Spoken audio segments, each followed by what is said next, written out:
To be glorified, ദൈവമഹത്വത്തിനായി. Praise the lord. Hallelujah. പ്രിയമുള്ളവരെ, നാം ഈ സമയം വളരെ പ്രധാനപ്പെട്ട ഒരു വചന ശുശ്രൂഷയിലേക്ക് കടന്നു വരുവാൻ ആഗ്രഹിക്കുകയാണ്. ടു ബി ഗ്ലോറിഫൈഡ് എന്ന വചന ശുശ്രൂഷയിലേക്ക് പ്രാർത്ഥനാപൂർവം നിങ്ങളെ ഓരോരുത്തരെയും യേശുവിൻ്റെ നാമത്തിൽ സ്വാഗതം ചെയ്യുന്നു. പ്രിയമുള്ളവരെ, ഇന്ന് നാം ധ്യാനിക്കുവാൻ ആഗ്രഹിക്കുന്നത് ലോകത്തിൽ തുടർന്നു കൊണ്ടിരിക്കുന്ന വലിയൊരു മാരക പാപത്തെക്കുറിച്ചാണ്. ഈ മാരക പാപത്തെക്കുറിച്ച് നാം അറിയണം. ഈ മാരക പാപത്തെക്കുറിച്ച് നാം മനസ്സിലാക്കണം. ഈ മാരക പാപത്തിന് വേണ്ടി നാം നിലനിൽക്കണം. ഈ മാരക പാപത്തിൽ നിന്ന് ലോകം മുഴുവൻ മോചനം പ്രാപിക്കുവാൻ ദൈവസന്നദ്ധിയിൽ കണ്ണുനീരോടെ നാം ഓരോരുത്തരും പ്രാർത്ഥിക്കണം.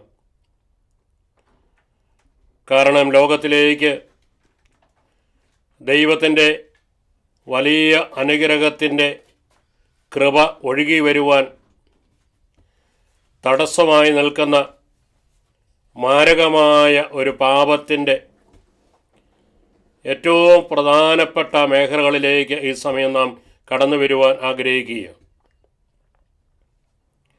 പ്രിയമുള്ളവരെ, നാം ഇന്ന് ചിന്തിക്കുവാനും ധ്യാനിക്കുവാനും ആഗ്രഹിക്കുന്നത് ലോകത്ത് നടന്നുകൊണ്ടിരിക്കുന്ന അബോർഷനെക്കുറിച്ച്, ഗർഭചിത്രത്തെക്കുറിച്ച് നാം ധ്യാനിക്കുവാനായിട്ട് ആഗ്രഹിക്കുകയാണ്. പ്രിയമുള്ളവരെ, നാം ഓരോരുത്തരും ഇതിൻ്റെ വലിയ ഗൗരവം മനസ്സിലാക്കണം. ഈ പാപം ഇത് ഏറ്റവും ഗൗരവമുള്ള, ഏറ്റവും മാരകമായ പാപമാണ് എന്ന് ദൈവത്തിൻ്റെ പരിശുദ്ധാത്മാവ് നമുക്ക് വെളിപ്പെടുത്തി തരികയാണ്. ഇന്ന് കത്തോലിക്ക തിരുസഭ നിഷ്കളങ്ക ശിശുക്കളെക്കുറിച്ച് ധ്യാനിക്കുകയാണ്. ഹോളി ഇന്നസെൻസിനെ കുറിച്ച് ധ്യാനിക്കുകയാണ്. തിരുസഭയിലൂടെ പരിശുദ്ധാത്മാവ് നമുക്ക് വെളിപ്പെടുത്തി തരികയാണ്. 2020 കൊല്ലങ്ങൾക്ക് മുമ്പ് ലോകരക്ഷകനായ യേശുക്രിസ്തു ഈ ലോകത്തിൽ രക്ഷകനായി ജനിച്ചപ്പോൾ അന്നത്തെ ഹെറോദോസ് ആയിരുന്ന ആ മഹാരാജാവ് യേശുവിൻ്റെ ജനനത്തിൽ ഭയവിഹുലനായി മാറിയ ഹെറോദോസിനെ കുറിച്ചാണ് ഇന്ന് തിരുവചന ഭാഗത്ത് കത്തോലിക്ക തിരുസഭ നമ്മുടെ മുമ്പിൽ പങ്കുവയ്ക്കപ്പെടുന്നത്. പ്രിയമുള്ളവരെ, എന്തുകൊണ്ടാണ് ഹെറോദോസ് അസ്വസ്ഥനായത്, ഭയവിഹുലനായത്? ഹെറോദോസ് ഭയപ്പെട്ടതിൻ്റെ കാരണം, ഹെറോദോസ് ഭയവിഹുലനായതിൻ്റെ കാരണം തൻ്റെ രാജ്യത്വം, തൻ്റെ അധികാരം നഷ്ടപ്പെടുമോ എന്ന് ചിന്തിച്ചതുകൊണ്ടാണ് യേശുവിൻ്റെ ജനനത്തിൽ ഹെറോദോസ് അസ്വസ്ഥനായത് എന്ന് ദൈവത്തിൻ്റെ പരിശുദ്ധാത്മാവ് തിരുവചനങ്ങളിലൂടെ നമുക്ക് വെളിപ്പെടുത്തി തരികയാണ്. അതിൻ്റെ പരിണത ഫലം എന്തായിരുന്നു? 2 വയസ്സിന് താഴെയുണ്ടായിരുന്ന 100 കണക്കിന് നിസ്സഹായരായ കുഞ്ഞുങ്ങളെ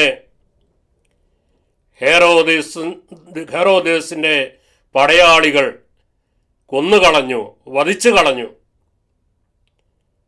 പ്രിയമുള്ളവരെ, വിശുദ്ധ മത്തായിയുടെ സുവിശേഷത്തിൽ 2-ാം അധ്യായം 3-ാം തിരുവചന പ്രകാരം വെളിപ്പെടുത്തി തരികയാണ്. ഇത് കേട്ട് ഹെറോദസ് രാജാവ് അസ്വസ്ഥനായി. യേശു ജനിച്ചു എന്ന് കേട്ട് ലോകം മുഴുവനും വേണ്ടിയുള്ള സന്തോഷത്തിൻ്റെ സദ്വാർത്ത മാലാഹ പ്രഖ്യാപിക്കുമ്പോൾ, സ്വർഗം പ്രഖ്യാപിക്കുമ്പോൾ, അതിൽ ലോകത്തിൽ അസ്വസ്ഥനായത് അന്നത്തെ രാജാവായിരുന്ന ഹെറോദോസ് രാജാവായിരുന്നുവെന്ന് ദൈവത്തിൻ്റെ ആത്മാവ് നമുക്ക് വെളിപ്പെടുത്തി തരികയാണ്.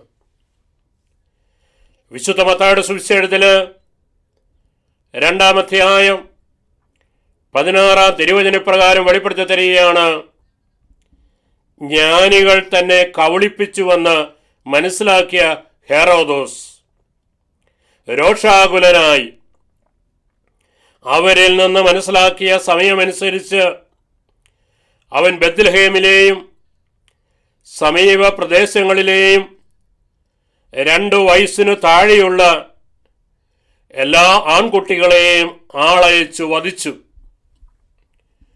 പ്രിയമുള്ളവരെ, നിഷ്കളങ്കരായ നിസ്സഹായരായ 2 വയസ്സിന് താഴെയുള്ള എല്ലാ ആൺകുട്ടികളും വധിക്കപ്പെടുകയാണ്.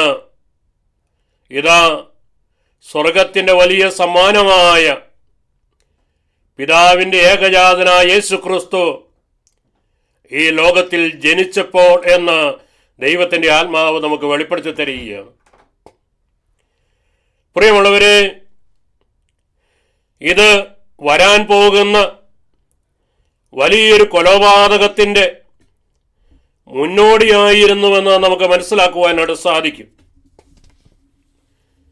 ഇന്ന് പുതിയ വേഷത്തിൽ, പുതിയ ഭാവത്തിൽ എത്രയോ ഹെറോദോസുമാര്,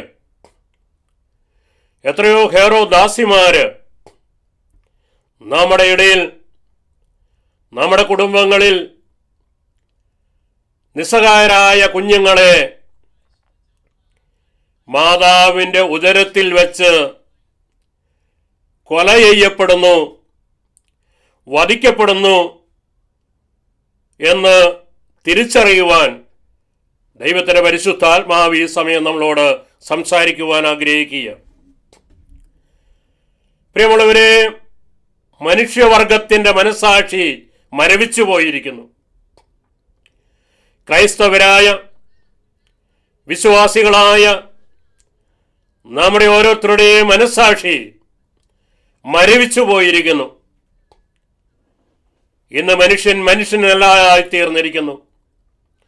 കാരണം നിസ്സഹായരായ, ഒന്നിനും പ്രതികരിക്കാൻ പറ്റാത്ത, നിഷ്കളങ്കരായ ആയിരക്കണക്കിന്, പതിനായിരക്കണക്കിന്, ലക്ഷക്കണക്കിന് കുഞ്ഞുങ്ങളെയാണ് ഓരോ ദിവസവും, ഓരോ വർഷവും അമ്മയുടെ ഉദരത്തിൽ വെച്ച് കൊല ചെയ്യപ്പെടുന്നത് എന്ന് ദൈവത്തിൻ്റെ പരിശുദ്ധാത്മാവ് ഈ സമയം നമുക്ക് വെളിപ്പെടുത്തി തരുവാൻ ആഗ്രഹിക്കുക. പ്രിയമുള്ളവരെ, നാം മറ്റൊരു വലിയ സത്യം തിരിച്ചറിയുക. എന്തിനു വേണ്ടിയാണ് ഹെറോദോസ് രാജാവ് 2 വയസ്സിന് താഴെയുള്ള എല്ലാ ആൺകുഞ്ഞുങ്ങളെയും കൊന്നുകളഞ്ഞത്? അതിൻ്റെ കാരണം യേശു എവിടെയാണ് ജനിച്ചതെന്ന് അറിയത്തില്ല, നിശ്ചയമില്ല. എന്നാൽ ഈ 2 വയസ്സിന് താഴെയുള്ള കുഞ്ഞുങ്ങളെ വധിക്കുമ്പോൾ അതിൻ്റെ കൂടെ യേശുവും ഉൾപ്പെടണം എന്നുള്ള തീരുമാനം പ്രകാരമായിരുന്നു. എന്തിനു വേണ്ടിയായിരുന്നു ഹെറോദോസ് ഈ ക്രൂര പ്രവൃത്തി ചെയ്തത്? ആയിരക്കണക്കിന് കുഞ്ഞുങ്ങളെ നിഷ്ഠൂരമായി കൊന്നൊടുക്കിയ ഹെറോദോസ് രാജാവ് എന്തിനു വേണ്ടിയാണ് ഈ ക്രൂരകൃത്യം ചെയ്തത്? പരിശുദ്ധാത്മാവ് നമുക്ക് വെളിപ്പെടുത്തി തരികയാണ്. തൻ്റെ രാജ്യത്ത് നഷ്ടപ്പെടുമോ, തൻ്റെ സ്ഥാനമാനം നഷ്ടപ്പെടുമോ എന്ന് ഭയപ്പെട്ടാണ് ഹെറോദോസ് ഈ വലിയ നിഷ്ഠൂരമായ ക്രൂരകൃത്യം ചെയ്യുവാനായിട്ട് ഇടയായി തീർന്നത്. പ്രിയമുള്ളവരെ, ഇന്ന് അബോർഷനെ പ്രേരിപ്പിക്കുന്ന നിഷ്കളങ്കരായ കുഞ്ഞുങ്ങളെ കൊന്നുകളയുവാനായിട്ട് പ്രേരിപ്പിക്കുന്ന, മാതാപിതാക്കന്മാരെ പ്രേരിപ്പിക്കുന്ന ഘടകവും ഇത് തന്നെയാണ് എന്ന് ദൈവത്തിൻ്റെ ആത്മാവ് ഈ സമയം വെളിപ്പെടുത്തി തരുവാൻ ആഗ്രഹിക്കുകയാണ്. ഒരു കുഞ്ഞ് ഉദരത്തിൽ ഉരുവായി എന്നറിയുമ്പോൾ ഈ കുഞ്ഞിനെ ഇനി ആവശ്യമുണ്ടോ? ഈ കുഞ്ഞു കൂടി ജനിച്ചാൽ നാം എങ്ങനെ ആ കുഞ്ഞിനെ നോക്കും? ആ കുഞ്ഞിനെ എങ്ങനെ വളർത്തിക്കൊണ്ടുവരും? ഇപ്പോൾ തന്നെ വീട്ടിൽ 2 പേരുണ്ടല്ലോ, അല്ലെങ്കിൽ ഇപ്പോൾ സമയമായിട്ടില്ലല്ലോ. എല്ലാ ചിന്തകളും ചെന്നെത്തുന്നത് നമ്മുടെ സാമ്പത്തികമായ ബന്ധങ്ങളെ, സാമ്പത്തികമായ മേഖലകളെ കൂട്ടിയിണക്കിക്കൊണ്ടാണ് എന്ന് നമുക്ക് കണ്ടെത്തുവാനായിട്ട് സാധിക്കും. ഉദരത്തിലായിരിക്കുന്ന കുഞ്ഞിനെ കൊന്നുകളഞ്ഞാൽ, ഉദരത്തിലായിരിക്കുന്ന കുഞ്ഞിനെ വധിച്ചു കളഞ്ഞാൽ, എൻ്റെ കുടുംബം ഉള്ള മക്കളെ കൊണ്ട് സുരക്ഷിതമായിട്ട് ജീവിക്കാമെന്ന് ധരിച്ചുകൊണ്ട് ആ കുഞ്ഞുങ്ങളുടെ കടന്നുവരവ് ഞങ്ങളുടെ കുടുംബത്തിൻ്റെ ഭദ്രത തകർക്കും, ഞങ്ങളുടെ ദാമ്പത്യ ബന്ധത്തിൻ്റെ സന്തോഷങ്ങളെ തകർക്കും എന്ന് തിരിച്ചറിഞ്ഞ നിഗൂഢമായ തിന്മയുടെ പദ്ധതിക്കനുസരിച്ച് ആണ് ആ മാതാപിതാക്കന്മാർ ഉദരത്തിലായിരിക്കുന്ന കുഞ്ഞുങ്ങളെ വധിക്കുന്നത് എന്ന് നമുക്ക് കണ്ടെത്തുവാനായിട്ട് സാധിക്കും. പ്രിയമുള്ളവരെ, നാം തിരിച്ചറിയേണ്ട ഒരു സത്യം, ദൈവത്തിന്റെ പരിശുദ്ധാത്മാവ് നമുക്ക് വെളിപ്പെടുത്തി തരുന്ന വലിയൊരു സത്യം, 2 കുഞ്ഞുങ്ങളെ നാം കൊന്നുകളഞ്ഞു. എന്തിനു വേണ്ടി? ജീവിച്ചു കൊണ്ടിരിക്കുന്ന മക്കളുടെ ഭദ്രതയ്ക്ക് വേണ്ടി, അവരുടെ ക്ഷേമത്തിന് വേണ്ടിയാണ് 2 കുഞ്ഞുങ്ങളെ ഞാൻ കൊന്നുകളഞ്ഞതെങ്കിൽ ദൈവത്തിന്റെ പരിശുദ്ധാത്മാവ് നമ്മളോട് ചോദിക്കുകയാണ്, ഇന്ന് ജീവിച്ചു കൊണ്ടിരിക്കുന്ന, ഇന്ന് നമ്മുടെ കൂടെയുള്ള ആ 2 മക്കളുടെ ക്ഷേമം കൊന്നുകളഞ്ഞ 2 മക്കളെയും കൂടി കേന്ദ്രീകരിച്ചാണ് എന്ന് ദൈവത്തിന്റെ ആത്മാവ് നമുക്ക് വെളിപ്പെടുത്തി തരുവാൻ ആഗ്രഹിക്കുക. പ്രിയമുള്ളവരെ, 2 മക്കളെ കൊന്നുകളഞ്ഞതുകൊണ്ട്, ഒരു കുഞ്ഞിനെ കൊന്നുകളഞ്ഞതുകൊണ്ട് ജീവിച്ചിരിക്കുന്ന നമ്മുടെ മക്കൾ അവര് രക്ഷ പ്രാപിക്കുമോ? അവർക്ക് നിലനിൽക്കുന്ന അനുഗ്രഹത്തിന്റെ അഭിഷേകം സ്വർഗത്തിൽ നിന്ന് ലഭിക്കുമോ? ഇല്ല എന്ന് ദൈവത്തിന്റെ ആത്മാവ് നമുക്ക് വെളിപ്പെടുത്തി തരുവാൻ ആഗ്രഹിക്കുകയാണ്.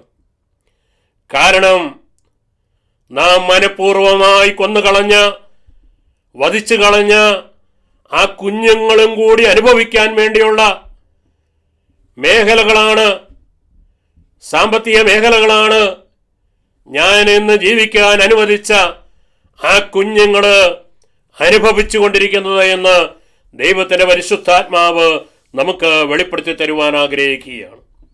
Hallelujah, hallelujah.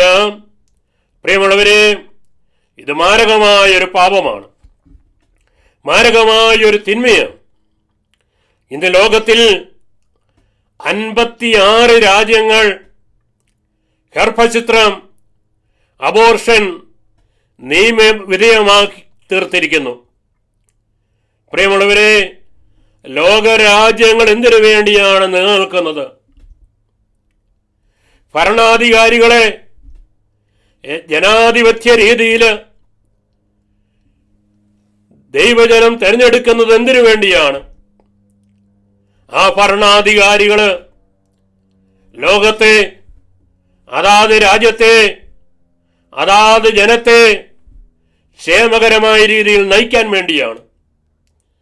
എന്നാൽ ഈ ഭരണാധികാരികള് ഭരണമേറ്റെടുത്തതിന് ശേഷം, പ്രിയമുള്ളവരെ, വളരെ നിഷ്ഠൂരമായ, നികൃഷ്ടമായ തീരുമാനങ്ങൾ നിയമം വഴി അടിച്ചേൽപ്പിച്ച് ഇന്ന് ലോകത്തിലെ 56 രാജ്യങ്ങൾ അബോർഷൻ നിയമവിധേയമാക്കി തീർത്തിരിക്കുന്നു. പ്രിയമുള്ളവരെ, നാം തിരിച്ചറിയേണ്ട വലിയൊരു സത്യം, ഇങ്ങനെ ലോകത്തിൽ 56 രാജ്യങ്ങൾ ഗർഭചിത്രത്തിലൂടെ നിയമവിധേയമാക്കി ലക്ഷക്കണക്കിന് കുഞ്ഞുങ്ങളെ ഓരോ ദിവസവും ഓരോ വർഷവും കൊന്നുകളഞ്ഞാൽ ആ രാജ്യം ക്ഷേമകരമായ രാജ്യമായി മാറുമോ? ഒരിക്കലുമില്ല. കാരണം ഈ കൊലയുടെ കരങ്ങൾ ദൈവസന്നിധിയിലേക്ക് ഉയരുന്നുണ്ട്. ഈ നിഷ്കളങ്കരമായ രക്തങ്ങൾ കർത്താവിന്റെ മുമ്പിൽ നിലവിളിക്കുന്നുണ്ട്. ദൈവത്തിന്റെ മുമ്പിൽ നിലവിളിക്കുന്ന ഈ നിഷ്കളങ്കമായ രക്തത്തിന്റെ വില ഓരോ രാജ്യങ്ങളും ഇത് നിയമവിധേയമാക്കിയ ഓരോ ഭരണാധികാരിയും കൊടുക്കേണ്ടി വരുമെന്ന് ദൈവത്തിന്റെ പരിശുദ്ധാത്മാവ് വെളിപ്പെടുത്തി തരുവാൻ ആഗ്രഹിക്കുകയാണ്. പ്രിയമുള്ളവരെ, നമ്മുടെയൊക്കെ ഞെട്ടിപ്പിക്കുന്ന വലിയൊരു ആത്മീയ സത്യം, നാമൊക്കെ തിരിച്ചറിയേണ്ട വലിയൊരു ആത്മീയ സത്യം, നാമൊക്കെ ആത്മാവിൽ ഉണരേണ്ട, നാമൊക്കെ ആത്മാവിൽ പ്രതികരിക്കേണ്ട, നാമൊക്കെ ആത്മാവിൽ ദൈവസന്നിധിയിൽ കരങ്ങൾ വിരിച്ചു പിടിച്ച് നിലവിളിച്ച് തമ്പുരാന്റെ മുമ്പിൽ പ്രാർത്ഥിക്കേണ്ട വളരെ പ്രധാനപ്പെട്ട ഒരു മേഖലയാണിത്. കാരണം ലോകാരോഗ്യ സംഘടനയുടെ കണക്കനുസരിച്ച് ഓരോ ദിവസവും 1.25 ലക്ഷം കുഞ്ഞുങ്ങൾ അമ്മയുടെ ഉദരത്തിൽ വെച്ച് കൊല ചെയ്യപ്പെടുന്നു, വധിക്കപ്പെടുന്നുവെന്ന് ദൈവത്തിന്റെ പരിശുദ്ധാത്മാവ് നമുക്ക് വെളിപ്പെടുത്തി തരുവാൻ ആഗ്രഹിക്കുക.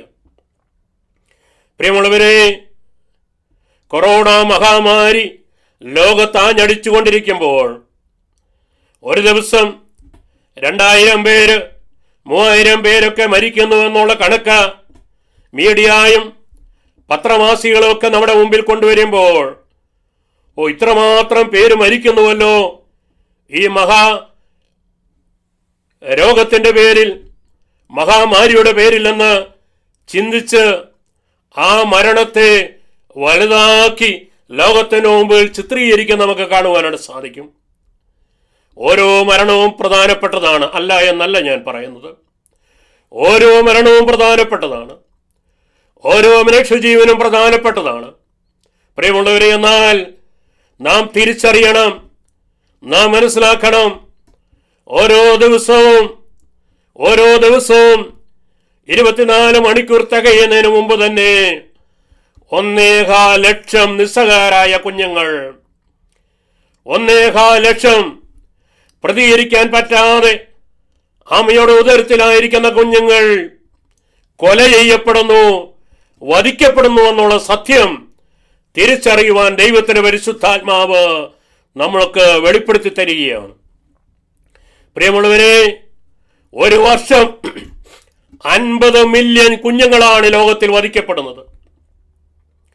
50 മില്യൺ കുഞ്ഞുങ്ങളാണ്, 500 ലക്ഷം കുഞ്ഞുങ്ങളാണ് ഒരു ദിവസം നിസ്സഹായരായ കുഞ്ഞുങ്ങൾ, പ്രതികരിക്കാൻ പറ്റാത്ത കുഞ്ഞുങ്ങൾ അമ്മയുടെ ഉദരത്തിൽ വെച്ച് വധിക്കപ്പെടുന്നുവെന്ന് ദൈവത്തിന്റെ പരിശുദ്ധാത്മാവ് ഈ സമയം നമുക്ക് വെളിപ്പെടുത്തി തരികയാണ്.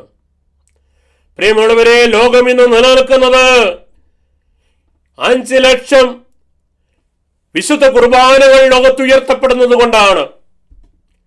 ലോകത്ത് ഹൃദയങ്ങൾ ജ്വലിക്കുന്ന അനേക വ്യക്തികള് ഈ അബോർഷനെതിരെ തമ്പുരാന്റെ മുമ്പിൽ കരങ്ങൾ ഉയർത്തി കണ്ണുനീരോടെ പ്രാർത്ഥിക്കുന്നുണ്ടാണ് എന്നുള്ള സത്യം നമ്മൾ തിരിച്ചറിയണം. എന്നാൽ ഈ മാരക പാപത്തിന്റെ ഗൗരവം മനസ്സിലാക്കി ഈ മാരക പാപം ലോകത്തിൽ നിന്ന് ഉന്മൂലനം ചെയ്യപ്പെടുവാൻ എല്ലാ രാജ്യങ്ങളും നിയമവിധേയമാക്കിയ 56 രാജ്യങ്ങളിൽ നിന്ന് പോലും അനുകൂലമായ വിധിയുണ്ടാകുവാൻ, മനുഷ്യന്റെ ജീവനെ ആദരിക്കുന്ന, മനുഷ്യന്റെ ജീവനെ സംരക്ഷിക്കുന്ന നിയമങ്ങൾ ഉണ്ടാകുവാൻ ദൈവത്തിന്റെ പരിശുദ്ധാത്മാവിന്റെ മുമ്പിൽ, ദൈവത്തിന് മുമ്പിൽ നാം ഓരോരുത്തരും പ്രാർത്ഥിക്കുന്നവരായി തീരണമെന്ന് ദൈവത്തിന്റെ ആത്മാവ് നമുക്ക് വെളിപ്പെടുത്തി തരുവാൻ ആഗ്രഹിക്കുക. ഞാൻ ഗൂഗിളിൽ സെർച്ച് ചെയ്തപ്പോൾ ഇന്ത്യയിൽ അമ്മയുടെ ഉദരത്തിൽ ഉരുവായി കാണുന്ന കുഞ്ഞുങ്ങൾ അവർ പെൺകുഞ്ഞുങ്ങളാണ് എന്ന് തിരിച്ചറിയുമ്പോൾ 2000-ലധികം പെൺകുഞ്ഞുങ്ങളെ ഓരോ ദിവസവും നമ്മുടെ ഇന്ത്യയിൽ, ഭാരതത്തിൽ തന്നെ അമ്മയുടെ ഉദരത്തിൽ വെച്ച് അവരെ നിഷ്ഠൂരം കൊല ചെയ്യപ്പെടുന്നുവെന്ന് ദൈവത്തിൻ്റെ ആത്മാവ് വെളിപ്പെടുത്തി തരിക. പ്രിയമുള്ളവരെ, അമേരിക്കയിൽ ഓരോ ദിവസവും 3000-ലധികം കുഞ്ഞുങ്ങൾ അമ്മയുടെ ഉദരത്തിൽ വെച്ച് കൊല ചെയ്യപ്പെടുന്നു. നോക്കുക, ലോകത്തിലെ ഓരോ രാജ്യങ്ങളും എടുത്തു കഴിയുമ്പോൾ ആയിരക്കണക്കിന് കുഞ്ഞുങ്ങളാണ് ഓരോ ദിവസവും അമ്മയുടെ ഉദരത്തിൽ വെച്ച് കൊല ചെയ്യപ്പെടുന്നത്. അങ്ങനെ മൊത്തത്തിൽ എടുത്തു കഴിയുമ്പോൾ ഒരു ദിവസം 1.25 ലക്ഷം കുഞ്ഞുങ്ങള് അമ്മയുടെ ഉദരത്തിൽ വെച്ച് വധിക്കപ്പെടുന്നു, നിഷ്ഠൂരമായി കൊല ചെയ്യപ്പെടുന്നുവെന്ന് ദൈവത്തിന്റെ പരിശുദ്ധാത്മാവ് നമുക്ക് വെളിപ്പെടുത്തി തരുവാൻ ആഗ്രഹിക്കുകയാണ്. പ്രിയമുള്ളവരെ, നിങ്ങൾ ഈ ശുശ്രൂഷ, ഈ വചന ശുശ്രൂഷ, ഇതിൻ്റെ ആദ്യ അവസാനം വരെ നിങ്ങൾ മനസ്സിലാക്കണം. വളരെ പ്രധാനപ്പെട്ട മേഖലകളിലേക്ക് ദൈവത്തിൻ്റെ ആത്മാവ് ഈ ശുശ്രൂഷയെ നയിക്കുവാൻ ആഗ്രഹിക്കുക. ഈ വചന ശുശ്രൂഷ നിങ്ങൾ ശ്രവിച്ചതിന് ശേഷം ഇതായിരങ്ങളിലേക്ക് പകർന്നു കൊടുക്കുവാൻ, ഇതായിരങ്ങളിലേക്ക് ഷെയർ ചെയ്യുവാൻ മടി കാണിക്കരുത് എന്നുകൂടി ഇതിൻ്റെ ആരംഭത്തിൽ ഞാൻ നിങ്ങളോട് പറയുവാൻ ആഗ്രഹിക്കുകയാണ്. കാരണം ഈ മാരകമായ പാപം ലോകത്തിൽ നിന്ന് ഉന്മൂലനം ചെയ്യപ്പെടണം. പ്രിയമുള്ളവരെ, നമുക്ക് തിരുവചനങ്ങളിലേക്ക് കടന്നു വരാം. തിരുവചനത്തിലൂടെ ദൈവത്തിന്റെ പരിശുദ്ധാത്മാവ് എന്താണ് നമുക്ക് വെളിപ്പെടുത്തി തരിക? 5-ാം പ്രമാണത്തിന്റെ ലംഘനം. എന്താണ് 5-ാം പ്രമാണം? വിശുദ്ധ മത്തായിയുടെ സുവിശേഷം അധ്യായം 5 വചനം 21. കൊല്ലരുത്, കൊല്ലുന്ന ഏവനും ന്യായവിധിക്ക് അർഹനാകും. കൊല്ലരുത്, കൊല്ലുന്ന ഏവനും ന്യായവിധിക്ക് അർഹനാകും എന്ന് പറഞ്ഞാൽ നേരിട്ടുള്ള കൊലപാതകവും അമ്മയുടെ ഉദരത്തിൽ ഉരുവാക്കപ്പെട്ട കുഞ്ഞിനെ ഇതാ കൊല്ലപ്പെടുന്നതും വധിക്കപ്പെടുന്നതും ഏതും ഈ കൽപ്പനയുടെ ഉള്ളിൽ അടങ്ങിയിരിക്കുന്നുവെന്ന് ദൈവത്തിൻ്റെ പരിശുദ്ധാത്മാവ് നമുക്ക് വെളിപ്പെടുത്തി തരുവാൻ ആഗ്രഹിക്കുക. പ്രിയമുള്ളവരെ, ജീവന്റെ ദാതാവ് ദൈവമാണ്. ദൈവത്തിന് മാത്രമേ ഒരു മനുഷ്യന്റെ ജീവൻ എടുക്കാനായിട്ടുള്ള അധികാരമുണ്ട്. ഈ ലോകത്തിലെ ഒരു മനുഷ്യനും, ഈ ലോകത്തിലെ ഒരു രാജ്യത്തിനും, ഈ ലോകത്തിലെ ഒരു രാഷ്ട്ര നേതാവിനും അധികാരം കിട്ടിയെന്നതിന്റെ പേരിൽ, അധികാരമുണ്ട് എന്നതിന്റെ പേരിൽ നിയമനിർമ്മാണങ്ങൾ ക്രമീകരിക്കാമെന്നതിന്റെ പേരിൽ, നിയമനിർമ്മാണങ്ങൾ നടപ്പിലാക്കാമെന്നതിന്റെ പേരിൽ ഒരു വ്യക്തിയുടെയും, ഒരു മനുഷ്യ വ്യക്തിയുടെയും ജീവൻ എടുക്കുവാനുള്ള അധികാരമില്ല എന്ന് ദൈവത്തിന്റെ ആത്മാവ് നമുക്ക് വെളിപ്പെടുത്തി തരുവാൻ ആഗ്രഹിക്കുക. കാരണം ജീവന്റെ ദാതാവ് ദൈവം മാത്രമാണ്. ദൈവം മാത്രമാണ് ജീവന്റെ ദാതാവ്. ഉൽപ്പത്തിയുടെ പുസ്തകത്തില് 1-ാം അധ്യായം 26-ാം തിരുവചനം ദൈവം അരുളി ചെയ്തു, നമ്മുടെ ഛായയിലും സാദൃശ്യത്തിലും നമുക്ക് മനുഷ്യനെ സൃഷ്ടിക്കാം. പ്രിയമുള്ളവരെ, ഓരോ മനുഷ്യജീവനും ദൈവീയ ജീവൻ ഉൾക്കൊണ്ടതാണ്. ഓരോ മനുഷ്യജീവനെയും ദൈവം വ്യക്തിപരമായി സ്നേഹിക്കുന്നു, ദൈവം വ്യക്തിപരമായി ആദരിക്കുന്നു. കാരണം ഓരോ മനുഷ്യജീവനും അത് ദൈവത്തിൻ്റെ സായലും ദൈവത്തിൻ്റെ സാദൃശ്യത്തിനും സൃഷ്ടിക്കപ്പെട്ട് അവൻ്റെ ഉള്ളിൽ അമൂല്യമായ ആത്മാവ് വസിക്കുന്നു, ആത്മാവിനെ നിക്ഷേപിച്ചിരിക്കുന്നു. പ്രിയമുള്ളവരെ, ജെറമ്യാ പ്രവാചകന്റെ പുസ്തകത്തിൽ അധ്യായം 1 4 മുതൽ 5 വരെ തിരുവചനങ്ങൾ കർത്താവ് അരുളി ചെയ്യുന്നു, മാതാവിൻ്റെ ഉദരത്തിൽ ഉരുവാകുന്നതിന് മുമ്പ് തന്നെ ഞാൻ നിന്നെ അറിഞ്ഞു. ജനിക്കുന്നതിന് മുമ്പ് തന്നെ ഞാൻ നിന്നെ വിശുദ്ധീകരിച്ചു. പ്രിയമുള്ളവരെ, പിതാവിൻ്റെ ബീജവും മാതാവിൻ്റെ അണ്ഡവുമായി കൂടിച്ചേരുന്ന ആ നിമിഷത്തിൽ തന്നെ ജീവൻ ഉടലെടുക്കുന്നുവെന്ന് തിരുവചനത്തിലൂടെ ദൈവത്തിൻ്റെ ആത്മാവ് നമുക്ക് വെളിപ്പെടുത്തി തരുവാൻ ആഗ്രഹിക്കുക. ഇതാ പുതിയൊരു വ്യക്തി ലോകത്തിലേക്ക് പ്രവേശിക്കുവാനായിട്ട് ഒരുങ്ങുകയാണ്. പുതിയ ശരീരം, പുതിയ മനസ്സ്, പുതിയ ആത്മാവ്. ഞാൻ ആരാണ് എന്ന് തീരുമാനിക്കപ്പെട്ടു കഴിഞ്ഞു. എൻ്റെ ശരീരം, എൻ്റെ രക്തഗ്രൂപ്പ്, എൻ്റെ ബുദ്ധി, എൻ്റെ കഴിവുകൾ, എൻ്റെ ഉയരം, എൻ്റെ ലിംഗവ്യത്യാസം എല്ലാം എല്ലാം എല്ലാം എല്ലാം ആ നിമിഷം തന്നെ നിശ്ചയിക്കപ്പെട്ടു കഴിഞ്ഞു. സങ്കീർത്തനം 119:13 തിരുവചനപ്രകാരം വെളിപ്പെടുത്തി തരികയാണ്. അവിടുന്നാണ് എൻ്റെ അന്തരംഗത്തിന് രൂപം നൽകിയത്. അമ്മയുടെ ഉദരത്തിൽ അവിടുന്ന് എന്നെ മെനഞ്ഞു. പ്രിയമുള്ളവരെ, ഞാൻ അറിഞ്ഞോ അറിയാതെയോ വധിച്ചു കളഞ്ഞ ആ കുഞ്ഞിനെ ആരാണ് എൻ്റെ അന്തരംഗത്തിൽ ഉരുവാക്കിയത് എന്ന് വചനം പറയുകയാണ്. അവിടുന്നാണ് എൻ്റെ അന്തരംഗത്തിന് രൂപം നൽകിയത്. അമ്മയുടെ ഉദരത്തിൽ അവിടുന്ന് എന്നെ മെനഞ്ഞു. പ്രിയമുള്ളവരെ, നാം വലിയൊരു സത്യം തിരിച്ചറിയുക. ഒരു കുഞ്ഞ് അമ്മയുടെ ഉദരത്തിലുണ്ട് എന്ന് അമ്മ തിരിച്ചറിയുന്നതിന് മുമ്പ് തന്നെ ഉദരത്തിലായിരിക്കുന്ന ആ കുഞ്ഞിൻ്റെ ഹൃദയം തുടിച്ചു തുടങ്ങിയെന്ന് ദൈവത്തിൻ്റെ ആത്മാവ് നമുക്ക് വെളിപ്പെടുത്തി തരുവാൻ ആഗ്രഹിക്കുകയാണ്. 18 ദിവസം പ്രായമാകുമ്പോൾ ഗർഭസ്ഥ ശിശുവിൻ്റെ ശിരസ്, ഉടൽ, പൊക്കൽക്കൊടി എന്നിവ രൂപപ്പെട്ടു കഴിഞ്ഞു. പ്രിയമുള്ളവരെ, ആ കുഞ്ഞിൻ്റെ ഹൃദയം തുടിച്ചു തുടങ്ങുന്നു.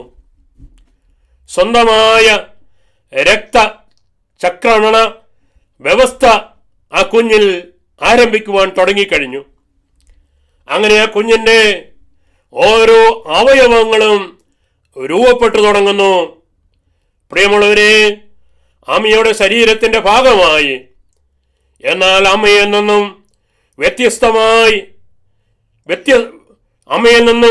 വ്യത്യസ്തമായ ഒരു വ്യക്തിയാണ് താനും. പ്രിയമുള്ളവരെ, ദൈവത്തിൻ്റെ ആത്മാവ് നമുക്ക് വെളിപ്പെടുത്തി തരികയാണ്. വിശുദ്ധ ലൂക്കായുടെ സുവിശേഷത്തില് അധ്യായം 1 വചനം 41 പ്രകാരം വെളിപ്പെടുത്തി തരികയാണ്. മറിയത്തിന്റെ അഭിവാദന സ്വരം കേട്ടപ്പോൾ എലിസബത്തിന്റെ ഉദരത്തിൽ കടന്ന ശിശു സന്തോഷത്താൽ കുതിച്ചുചാടി എന്ന്. പ്രിയമുള്ളവരെ, തിരുവചനത്തിലൂടെ ദൈവത്തിന്റെ പരിശുദ്ധാത്മാവ് ഗർഭചിത്രവുമായിട്ട് ബന്ധപ്പെട്ട് എന്താണ് നമുക്ക് വെളിപ്പെടുത്തി തരിക? പ്രിയമുള്ളവരെ, അമ്മ മനസ്സിലാക്കുന്നതിന് മുമ്പ് തന്നെ എന്ന് പറഞ്ഞാൽ 7 ആഴ്ച പ്രായമുള്ള ഗർഭസ്ഥ ശിശു അമ്മയുടെ ഉദരത്തിൽ കുതിച്ചു ചാടാൻ തുടങ്ങുന്നുവെന്ന് ദൈവത്തിൻ്റെ ആത്മാവ് നമുക്ക് വെളിപ്പെടുത്തി തരികയാണ്. വ്യക്തിപരമായി രക്തം ഉൽപ്പാദിപ്പിച്ചു തുടങ്ങുന്നു. ആ കുഞ്ഞിൻ്റെ ബുദ്ധി വികസിച്ചു തുടങ്ങുന്നുവെന്ന് ഇതാ തിരുവചന ഭാഗങ്ങളിലൂടെ ദൈവത്തിൻ്റെ ആത്മാവ് നമുക്ക് വെളിപ്പെടുത്തി തരിക. യോബിന്റെ പുസ്തകത്തില് 31-ാം അധ്യായം 15-ാം തിരുവചന പ്രകാരം വെളിപ്പെടുത്തി തരികയാണ്.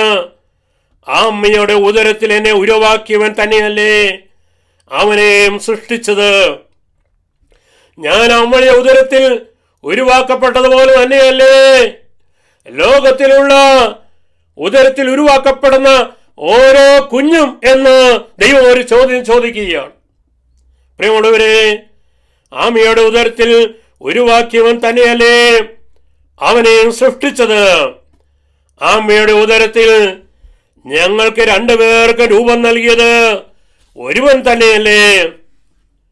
പ്രിയമുള്ളവരെ, ഗർഭസ്ഥ ശിശു ഉദരത്തിൽ 3 മാസം കഴിയുമ്പോൾ അമ്മയോട് പറയുന്ന സന്തോഷത്തിന്റെയും സ്നേഹത്തിന്റെയും വാക്കുകളുണ്ട്. ഓരോ അമ്മമാരും ഇത് തിരിച്ചറിയണം. ഓരോ അമ്മമാരും ഇത് തിരിച്ചറിയണം. എൻ്റെ ഉള്ളിൽ, എൻ്റെ ഉദരത്തിൽ ഒരു കുഞ്ഞുരുവാക്കപ്പെട്ട് കഴിയുമ്പോൾ, ഏകദേശം 3 മാസം കഴിയുമ്പോൾ, ആ കുഞ്ഞുങ്ങൾ അമ്മയോട് പറയുന്ന വാക്കുകളെ നമ്മൾ തിരിച്ചറിയണം. പ്രിയമുള്ളവരെ, ഓരോ കുഞ്ഞുങ്ങളും ആ അമ്മമാരോട് പറയുന്നുണ്ട്, എനിക്കിപ്പോൾ അമ്മേ എല്ലാ അവയവങ്ങളുമുണ്ട്, ഇനി ഞാൻ വലുതാവുകയേ വേണ്ടൂ, എനിക്കിപ്പോൾ വേദനകൾ അറിയാം, എനിക്കിപ്പോൾ കാര്യങ്ങൾ മനസ്സിലാക്കുവാനുള്ള ഗ്രഹണശക്തിയുണ്ട്. ഇടയ്ക്കിടയ്ക്ക് എൻ്റെ മുന്നാരെ അമ്മയെ സ്വപ്നം കാണുക പോലും ഞാൻ ചെയ്യുന്നു. എനിക്ക് എൻ്റെ അമ്മയെ കാണാൻ കൊതിയായി.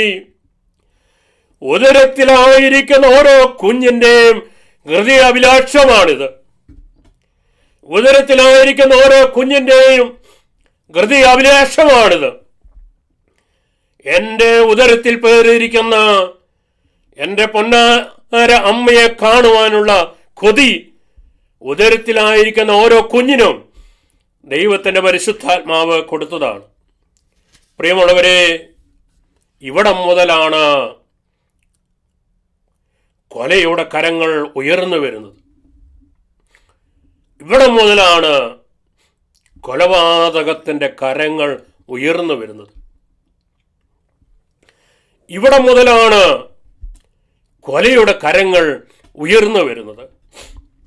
അരുതേ, കൊല്ലരുതേ എന്ന് വിലപിക്കാൻ പോലും കഴിയാത്തവരുടെ നേരെ ഇതാ കൊലയുടെ കരങ്ങൾ ഉയർന്നു വരുന്നു. പ്രിയമുള്ളവരെ, നിസ്സഹായരായ കുഞ്ഞുങ്ങൾ, ഒന്നിനും പ്രതികരിക്കാൻ പറ്റാത്ത കുഞ്ഞുങ്ങൾ, നമ്മെപ്പോലെ ജീവിക്കേണ്ടവരെയാണ് നാം ഉദരത്തിൽ വെച്ച് നശിപ്പിച്ചു കളയുന്നതെന്നുള്ള സത്യം നമ്മൾ തിരിച്ചറിയണം. ഒരമ്മയുടെ ഉദരം എന്ന് പറയുമ്പോൾ ആ കുഞ്ഞിന് ഏറ്റവും സുരക്ഷിതമായി, ഏറ്റവും സമാധാനപ്രിയമായി ജനിക്കുവാനായിട്ട് അനാദിയിലെ ദൈവം ക്രമീകരിക്കപ്പെട്ടതാണ് ഓരോ അമ്മയുടെയും ഗർഭപാത്രം, ഓരോ അമ്മയുടെയും ഉദരമെന്ന് ദൈവത്തിൻ്റെ ആത്മാവ് വെളിപ്പെടുത്തുകയാണ്. പ്രിയമുള്ളവരെ, എന്നാൽ ഇന്ന് ഏറ്റവും സുരക്ഷിതമായി ദൈവം ക്രമീകരിക്കപ്പെട്ട ഗർഭപാത്രം, അമ്മയുടെ ഉദരം പോലും ഇന്ന് കുഞ്ഞുങ്ങൾക്ക്, നിസ്സഹായരായ കുഞ്ഞുങ്ങൾക്ക് ഇന്നത് സുരക്ഷിത അല്ലാത്തതായി മാറിയിരിക്കുന്നു. പ്രിയമുള്ളവരെ, കാരണം എപ്പോൾ വേണമെങ്കിലും കൊലയുടെ കരങ്ങൾ ഈ ഗർഭപാത്രത്തിലേക്ക്, ഏറ്റവും സുരക്ഷിതമായ അമ്മയുടെ ഉദരത്തിലേക്ക് എപ്പോൾ വേണമെങ്കിലും കൊലയുടെ കരങ്ങൾ ഉയർന്നു വരാമെന്ന അവസ്ഥയിലാണ് ഇന്ന് ഓരോ മനുഷ്യൻ്റെയും ജീവിതം ക്രമീകരിക്കപ്പെട്ടിരിക്കുന്നത്. ഇന്നിതാ കൊലക്കളത്തിൻ്റെ ഉദരമായി അനേകം അമ്മമാരുടെ ഉദരങ്ങൾ മാറിയിരിക്കുന്നു. കൊലക്കളത്തിൻ്റെ ഉദരമായി അനേകം അമ്മമാരുടെ ഉദരങ്ങൾ മാറ്റപ്പെട്ടിരിക്കുന്നു. പ്രിയമുള്ളവരെ, 2000 വർഷങ്ങൾക്ക് മുമ്പ് നമ്മൾ കണ്ടതാണ്. ഒരു ദരിദ്രനായ മനുഷ്യനെ കുറിച്ച് നമ്മൾ ധ്യാനിച്ചതാണ്.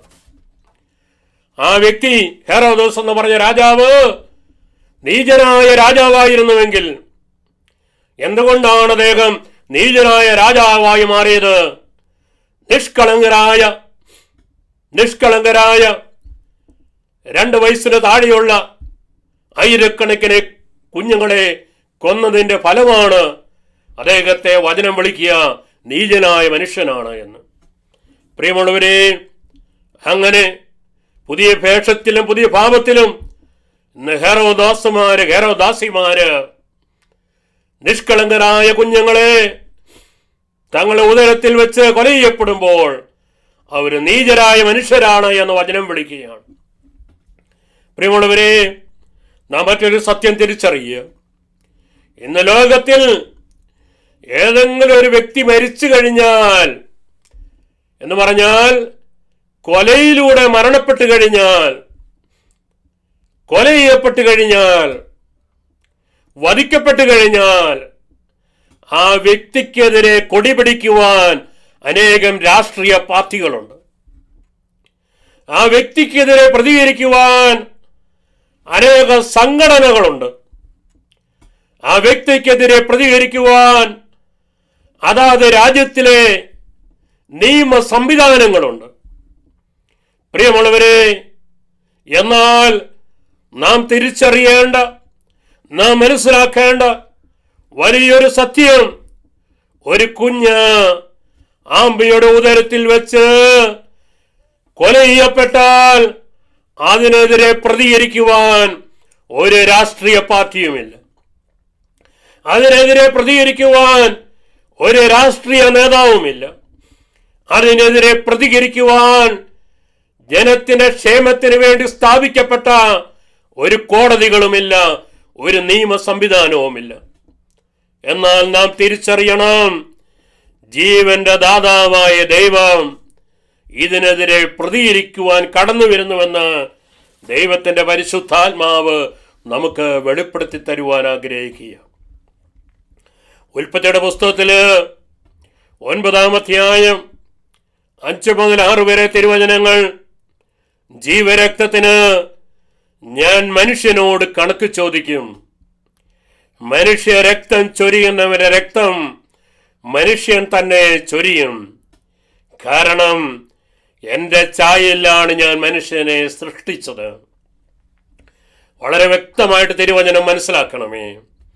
ജീവരക്തത്തിന് മനുഷ്യനോട് ഞാൻ കണക്ക് ചോദിക്കും, മനുഷ്യ രക്തം ചൊരിയുന്നവരുടെ രക്തം മനുഷ്യൻ തന്നെ ചൊരിയും, കാരണം എൻ്റെ ഛായയിലാണ് ഞാൻ മനുഷ്യനെ സൃഷ്ടിച്ചത്.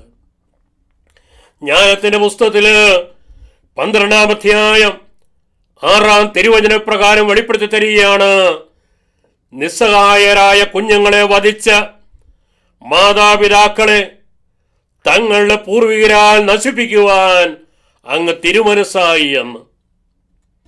പ്രിയമുള്ളവരെ, ദൈവത്തിന്റെ പരിശുദ്ധാത്മാവ് മറ്റൊരാത്മീയ സത്യം നമുക്ക് വെളിപ്പെടുത്തി തരുവാൻ ആഗ്രഹിക്കുക. ഈ ആത്മീയ സത്യം നമ്മൾ തിരിച്ചറിയണം.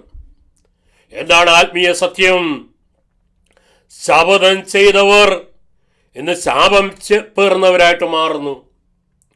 ആരാണ് ശപഥം ചെയ്തവര്? ശപഥം ചെയ്തവര് ആരോഗ്യ മേഖലയിൽ പ്രവർത്തിക്കുന്ന ഓരോ ഡോക്ടർമാരും ഓരോ നഴ്സുമാരുമാണ് എന്ന് ദൈവത്തിന്റെ ആത്മാവ് നമുക്ക് വെളിപ്പെടുത്തി തരുവാൻ ആഗ്രഹിക്കുകയാണ്.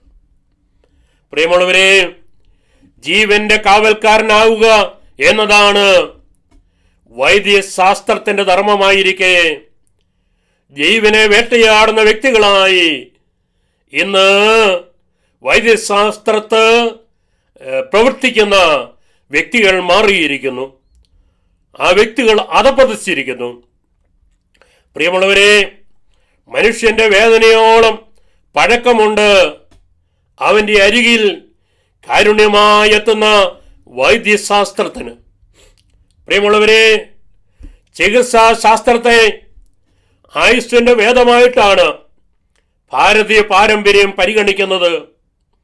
എന്നാൽ ഇന്നോ പ്രിയമുള്ളവരെ, നാം തിരിച്ചറിയുക, ജീവന്റെ ഉത്ഭവം തൊട്ട് ആഴമായി അതിനെ ബഹുമാനിക്കും എന്ന് ശപഥം ചെയ്ത് മനുഷ്യ സേവനത്തിനായി ഇറങ്ങുന്ന ഓരോ ഡോക്ടർമാരും, മെഡിക്കൽ രംഗത്ത് ഈ അബോർഷനുമായിട്ട് ബന്ധപ്പെട്ട് പ്രവർത്തിക്കുന്ന ഓരോ വ്യക്തികളും, അത് നേഴ്സുമാരായിക്കോട്ടെ ഏത് വ്യക്തികളുമായിരിക്കട്ടെ, അവര് സമ്പത്തിൽ മയങ്ങി ഈ നരഹത്യക്ക് കൂട്ടുനിൽക്കുകയാണ്.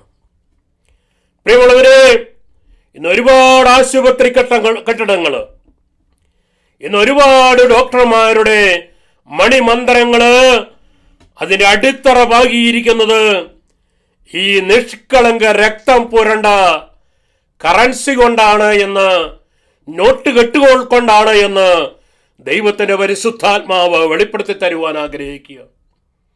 അങ്ങനെ ഏതെങ്കിലും ആശുപത്രി കെട്ടിടങ്ങളുടെ മണിമന്ത്രങ്ങള് നിഷ്കളങ്കരായ കുഞ്ഞുങ്ങളുടെ രക്തത്തിന്റെ ഫലമായി കെട്ടിപ്പൊക്കിയിട്ടുണ്ടെങ്കിൽ, ഭവനങ്ങൾ കെട്ടിപ്പൊക്കിയിട്ടുണ്ടെങ്കിൽ, അതൊരിക്കലും നിലനിൽക്കില്ല എന്ന് ദൈവത്തിന്റെ പരിശുദ്ധാത്മാവ് നമുക്ക് മുന്നറിയിപ്പ് നൽകുവാൻ ആഗ്രഹിക്കുകയാണ്. യാക്കോബിന്റെ ലേഖനത്തില് അധ്യായം 5 വചനം 1 മുതൽ 3 വരെ തിരുവചനങ്ങൾ: നിങ്ങൾക്ക് സംഭവിക്കാനിരിക്കുന്ന ദുരിതങ്ങൾ ഓർത്ത് ഉച്ചത്തിൽ നിലവിളിക്കുവിൻ. നിങ്ങളുടെ സമ്പത്ത് ക്ഷയിച്ചു കഴിഞ്ഞിരിക്കുന്നു. നിങ്ങളുടെ വസ്ത്രങ്ങൾ പുഴുവരിച്ചുപോയി. നിങ്ങളുടെ സ്വർണത്തിനും വെള്ളിക്കും കറ പിടിച്ചിരിക്കുന്നു. ആ കറ നിങ്ങൾക്കെതിരായി സാക്ഷ്യമായിരിക്കും. തീ പോലെ അത് നിങ്ങളുടെ മാംസത്തെ തിന്നുകളയും. ആകാശവും ഭൂമിയും കടന്നു പോയാലും, ലൂക്കായുടെ സുവിശേഷം 21:33 പറയുന്ന തിരുവചനം വെളിപ്പെടുത്തി തരികയാണ്, എൻ്റെ വചനങ്ങൾ കടന്നു പോകുകയില്ല. തിരുവചനം വെളിപ്പെടുത്തി തരികയാണ്, നിങ്ങൾക്ക് സംഭവിക്കാനിരിക്കുന്ന ദുരിതങ്ങളെ ഓർത്ത് ഉച്ചത്തിൽ നിലവിളിക്കുവിൻ. നിങ്ങളുടെ സമ്പത്ത് ക്ഷയിച്ചു കഴിഞ്ഞിരിക്കുന്നു. നിങ്ങളുടെ വസ്ത്രങ്ങൾ പുഴുവരിച്ചുപോയി. നിങ്ങളുടെ സ്വർണത്തിനും വെള്ളിക്കും കറ പിടിച്ചിരിക്കുന്നു. ആ കറ നിങ്ങൾക്കെതിരെ ഒരു സാക്ഷ്യമായിരിക്കും. തീ അത് നിങ്ങളുടെ മാംസത്തെ തിന്നുകളയും. പ്രിയമുള്ളവരെ, ഇതാ ഉൽപ്പത്തിയുടെ ആദ്യ താളുകളിലേക്ക് നമ്മൾ കടന്നു വരുമ്പോൾ കായേനും ആബേലും സഹോദരന്മാരായിരുന്നു.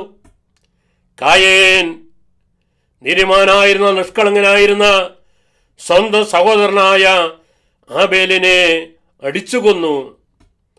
അങ്ങനെ ആബേലിനെ കായേൻ അടിച്ചു കൊന്നു കഴിഞ്ഞപ്പോൾ ആബേലിന്റെ നിഷ്കളങ്കമായ രക്തം ഭൂമിയിൽ വീഴുകയും രക്തം സ്വർഗത്തിന്റെ മുമ്പിൽ നിലവിളിക്കായി കേടുന്നതിനെ കുറിച്ച് ഉൽപ്പത്തിയുടെ പുസ്തകം 4-ാം അധ്യായം 9 മുതൽ 10 വരെ തിരുവചനങ്ങൾ നമുക്ക് വെളിപ്പെടുത്തി തരികയാണ്.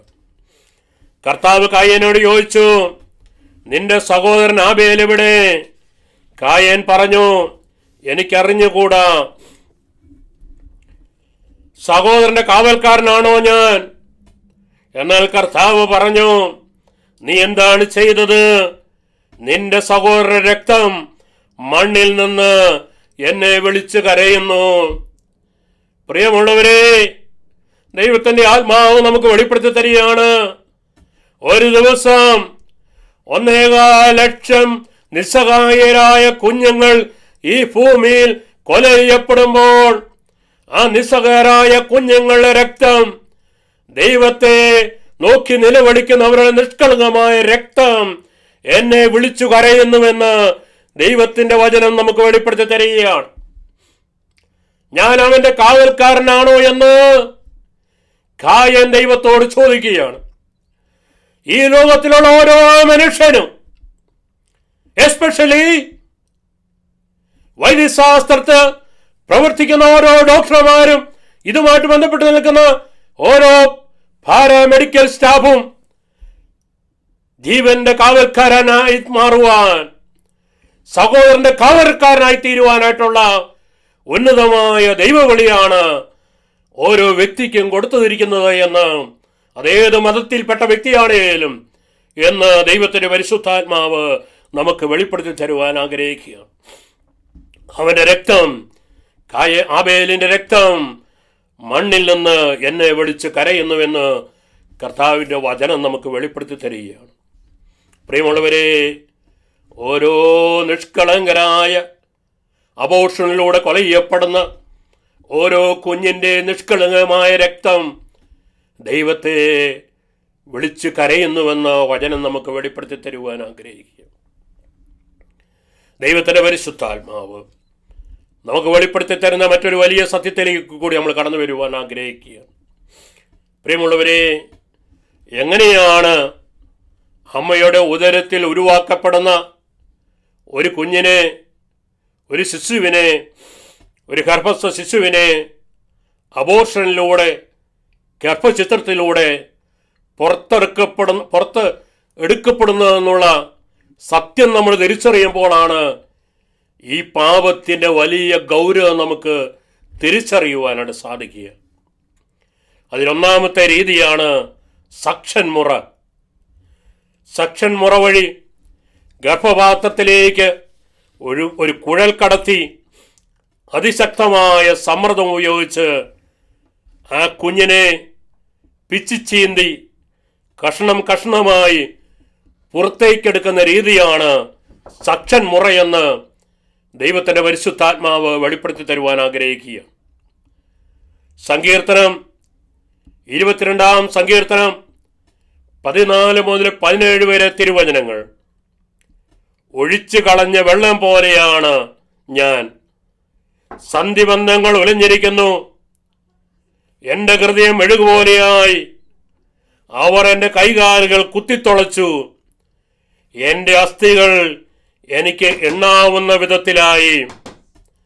പ്രിയമുള്ളവരെ, രണ്ടാമതായി നടക്കുന്ന മറ്റൊരു പ്രവൃത്തിയെ ദൈവത്തിൻ്റെ ആത്മാവ് നമുക്ക് വെളിപ്പെടുത്തി തരികയാണ്. D&C എന്ന രീതിയാണ് എന്ന് ദൈവത്തിൻ്റെ ആത്മാവ് നമുക്ക് വെളിപ്പെടുത്തുകയാണ്. ഡിയാലേഷൻ ആൻഡ് ക്യൂറിറ്റേജ് എന്ന രീതിയെക്കുറിച്ചാണ് പരിശുദ്ധാത്മാവ് ഈ സമയം നമുക്ക് വെളിപ്പെടുത്തി തരിക. ഈ രീതി കത്തിയും ചവണയും പോലുള്ള ഉപകരണങ്ങൾ ഉപയോഗിച്ച് ഗർഭസ്ഥ ശിശുവിനെ തുണ്ടം തുണ്ടമാക്കി മുറിച്ച് ഗർഭപാത്രത്തിൻ്റെ വെളിയിലെടുക്കുന്ന രീതിയാണിത്. പ്രിയമുള്ളവരെ, തനിക്ക് നേരെ വരുന്ന മാരകായുധങ്ങളിൽ നിന്ന് തെന്നിമാറുവാൻ ആ കുഞ്ഞ് പല രീതിയിൽ ഒരുപാട് ശ്രമിക്കാറുണ്ട്. എങ്കിലും മരണവേട്ടക്കാരുടെ കയ്യിൽ അവസാനം ആ ശിശു അകപ്പെടുന്നു. അതുവഴി ആ കുഞ്ഞ് വധിക്കപ്പെടുകയും കൊല്ലപ്പെടുകയും ചെയ്യുന്നു. സങ്കീർത്തനം 12 സങ്കീർത്തനം 8 തിരുവചന പ്രകാരം വെളിപ്പെടുത്തി തരികയാണ്. ദുഷ്ടരെങ്ങും പരിധി നടക്കുന്നു, മനുഷ്യപുത്രന്റെ ഇടയിൽ നീചത്വം ആദരിക്കപ്പെടുന്നു. പ്രിയമുള്ളവരെ, മൂന്നാമത്തെ ഒരു രീതിയാണ് ഉപ്പുലായനി ഗർഭപാത്രത്തിലേക്ക് കുത്തിവെച്ച് ഗർഭസ്ഥ ശിശുവിനെ കൊല്ലുന്ന രീതിയാണിത്. ഈ ഉപ്പുലായനി കുഞ്ഞിൻ്റെ ശരീരം മുഴുവൻ പൊള്ളിക്കുന്നു. ജീവനുള്ള കുഞ്ഞ് മണിക്കൂറുകൾ കൊണ്ട് പിടഞ്ഞ് വെന്ത് മരിക്കുന്നു. പിന്നീട് ആ അമ്മ ഒരുപക്ഷെ മരിച്ച ആ കുഞ്ഞിൻ്റെ ശവത്തെയോ അല്ലെങ്കിൽ വെന്ത് പൊള്ളിയ അർത്ഥപ്രാണനായ നീല നിറമുള്ള ആ കുഞ്ഞിനെയോ പ്രസവിക്കുന്നു. പ്രിയമുള്ളവരെ, വിലാപങ്ങളുടെ പുസ്തകത്തിൽ 4 അധ്യായം 10 തിരുവചന പ്രകാരം വെളിപ്പെടുത്തി തരികയാണ്. സ്ത്രീകളുടെ കൈകൾ സ്വന്തം മക്കളെ വേവിച്ചു, അവർ അവരുടെ ഭക്ഷണമായി തീർന്നു. 4 രീതിയാണ് സിസേറിയൻ രീതി. സാധാരണ പ്രസവ ശസ്ത്രക്രിയ ചെയ്ത് ജീവൻ തുടിക്കുന്ന കുഞ്ഞിനെ പുറത്തെടുക്കുന്നത് പോലെ, പ്രിയമുള്ളവരെ, ഇതാ അബോർഷനിലൂടെ സിസേറിയൻ രീതിയിലൂടെ കുഞ്ഞിനെ പുറത്തെടുക്കുന്ന രീതിയാണിത്. ജീവനുള്ള കുഞ്ഞിനെ ചവിറ്റുകൊട്ടയിലേക്ക്, ഇതുവഴി എടുക്കപ്പെടുന്ന കുഞ്ഞിനെ ചവിറ്റുകൊട്ടയിലേക്ക് തള്ളപ്പെടുന്നു. അവിടെ കിടന്ന് ആ കുഞ്ഞ് കൈകാലുകൾ അടിച്ച് നിസ്സഹായനായി കരഞ്ഞും പിടഞ്ഞും അസഹനീയമായ വേദന അനുഭവിച്ച് ശ്വാസം കിട്ടാതെയും മണിക്കൂറുകൾ കൊണ്ട് ആ കുഞ്ഞ് മരിക്കുന്നു. പ്രിയമുള്ളവരെ, 4 രീതിയിൽ നമ്മൾ കാണുകയായിരുന്നു. അമ്മയുടെ ഉദരത്തിൽ ഉരുവാക്കപ്പെട്ട ഒരു കുഞ്ഞ് എപ്രകാരമാണ് ആ കുഞ്ഞിനെ നശിപ്പിച്ച് കളയുന്നത്, കൊന്നുകളയുന്നത്, ആ കുഞ്ഞ് എപ്രകാരമാണ് വധിക്കപ്പെടുന്നത് എന്ന് ദൈവത്തിൻ്റെ ആത്മാവ് നമുക്ക് വെളിപ്പെടുത്തി തരികയായിരുന്നു. നിയമാവർത്തനം 30 അധ്യായം 15 മുതൽ 19 വരെ തിരുവചനങ്ങൾ. ഇതാ, ഇന്ന് ഞാൻ നിന്റെ മുമ്പിൽ ജീവനും മരണവും നന്മയും തിന്മയും വച്ചിരിക്കുന്നു. നീയും നിന്റെ സന്തതികളും ജീവിക്കേണ്ടതിന് ജീവൻ തിരഞ്ഞെടുക്കുക. പ്രിയമുള്ളവരെ, ഒരു രാഷ്ട്രത്തിന് നിലനിൽക്കണമെങ്കിൽ, ഒരു രാജ്യത്തിന് നിലനിൽക്കണമെങ്കിൽ, ഒരു കുടുംബത്തിന് നിലനിൽക്കണമെങ്കിൽ, ഒരു വ്യക്തിക്ക് നിലനിൽക്കണമെങ്കിൽ ജീവന്റെ സംസ്കാരത്തെ ഏറ്റെടുക്കണം, ജീവന്റെ സംസ്കാരത്തെ ആദരിക്കണം, ജീവന്റെ സംസ്കാരത്തെ തിരഞ്ഞെടുക്കണമെന്ന് ഈ തിരുവചനത്തിലൂടെ ദൈവത്തിന്റെ പരിശുദ്ധാത്മാവ് നമുക്ക് വെളിപ്പെടുത്തി തരുവാൻ ആഗ്രഹിക്കുക. പ്രിയമുള്ളവരെ, കഴിഞ്ഞ നിമിഷങ്ങളിലൂടെ നാം ഗർഭചിത്രത്തിന്റെ ഗൗരവത്തെക്കുറിച്ച്, അമ്മയുടെ ഉദരത്തിൽ വെച്ച് വധിക്കപ്പെടുന്ന കുഞ്ഞിന്റെ അവസ്ഥയെക്കുറിച്ച് ദൈവത്തിന്റെ പരിശുദ്ധാത്മാവ് നമുക്ക് വെളിപ്പെടുത്തി തരികയാണ്. ഇത് ലോകത്തിലെ ഒരു മാരകമായ പാപമാണ്. ഇത് ലോകത്തിലെ ഏറ്റവും വലിയ മാരകമായ തിന്മയാണ്. ഈ തിന്മ ഇത് സാത്താന്റെ ഏറ്റവും വലിയ പ്രവർത്തനമാണ് എന്ന് പരിശുദ്ധാത്മാവ് വെളിപ്പെടുത്തി തരികയാണ്. സാത്താൻ ലോകത്തിൽ പ്രവർത്തിക്കുന്ന ഏറ്റവും പ്രധാനപ്പെട്ട ഒരു തിന്മയാണ് അബോർഷൻ എന്ന തിന്മ, ഗർഭചിത്രം എന്ന തിന്മയെന്ന് ദൈവത്തിന്റെ ആത്മാവ് നമുക്ക് വെളിപ്പെടുത്തി തരുവാൻ ആഗ്രഹിക്കുകയാണ്. പ്രിയമുള്ളവരെയും, ഒരുപക്ഷേ ദൈവകൃപയാൽ നമ്മൾ ഈ പാപത്തിൽ വീണിട്ടില്ലായിരിക്കാം.